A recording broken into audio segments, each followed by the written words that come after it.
ఈ మధ్యకాలంలో ఎక్కడికి వెళ్ళినా పాత్రికేయ మిత్రులు కానీ రాజకీయ విశ్లేషకులు ప్రతి ముఖ్యమంత్రికి ఒక బ్రాండ్ ఉన్నది.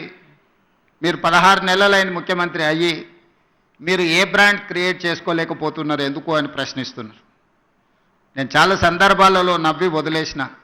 ఎందుకంటే ప్రశ్న అడిగేవాళ్ళు నేను ఏ బ్రాండ్ కోసం ప్రయత్నం చేస్తున్నో వాళ్ళు అవగాహన చేసుకునే పరిస్థితుల్లో లేరు అని. మొట్టమొదటిసారి 2 రూపాయలకు కిలో బియ్యం ఇచ్చిన ఎన్టీ రామారావు గారు పేదవాడు తెల్లన్నం తిన్నప్పుడల్లా వారిని గుర్తు చేసుకుంటాడు. ఐటీ కంపెనీలను, హైటెక్ సిటీని ఇవి చూసినప్పుడు చంద్రబాబు నాయుడు గారు గుర్తొస్తాడని చెప్తారు. అదేవిధంగా జలయజ్ఞం వ్యవసాయాన్ని ప్రాధాన్యతగా తీసుకొని ఉచిత కరెంటు నుంచి సాగునీటి ప్రాజెక్టుల వరకు రైతుల సమస్యలను చర్చించినప్పుడు రైతు బాంధవుడుగా డాక్టర్ వైఎస్ రాజశేఖర రెడ్డి గారు గుర్తొస్తారు.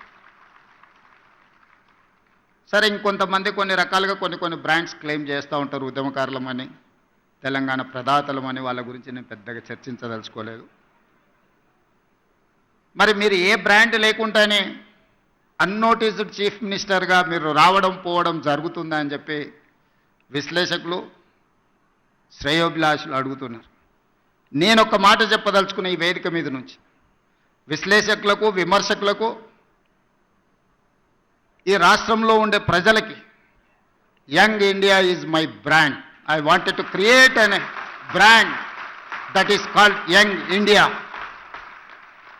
1000 సంవత్సరాల చరిత్ర కలిగిన మానవుల కోసం దేశాలు, సరిహద్దులు అనేటివి కృత్రిమంగా మనం సృష్టించుకున్నవే. ఒకప్పుడు రాజ్యాలు ఉన్నప్పుడు బలవంతుడైన రాజు ఆక్రమించుకుంటూ పోతే పెద్ద పెద్ద రాజ్యాలు ఉండేటివి. మళ్ళీ సామంతులు స్వతంత్రం ప్రకటించుకుంటే అవి చిన్న రాజ్యాలుగా మారినాయి. రాజ్యాల సరిహద్దులు మనం సృష్టించుకునే.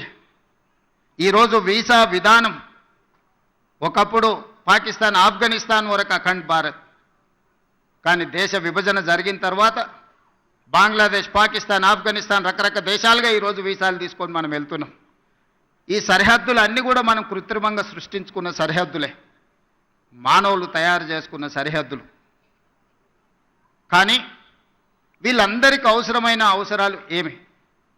వీటి మీద ప్రత్యేకమైన దృష్టి పెట్టాల్సిన అవసరం పాలకుల మీద ఉన్నది. అది రాజ్యాలు కావచ్చు, స్వతంత్ర భారతదేశం కావచ్చు. భారతదేశానికి స్వతంత్రం వచ్చి 75 సంవత్సరాలు పూర్తి చేసుకున్నామంటే this is one of the youngest country in the world. స్వతంత్ర భారతదేశంగా 75 సంవత్సరాలు అనేది చాలా చిన్నది.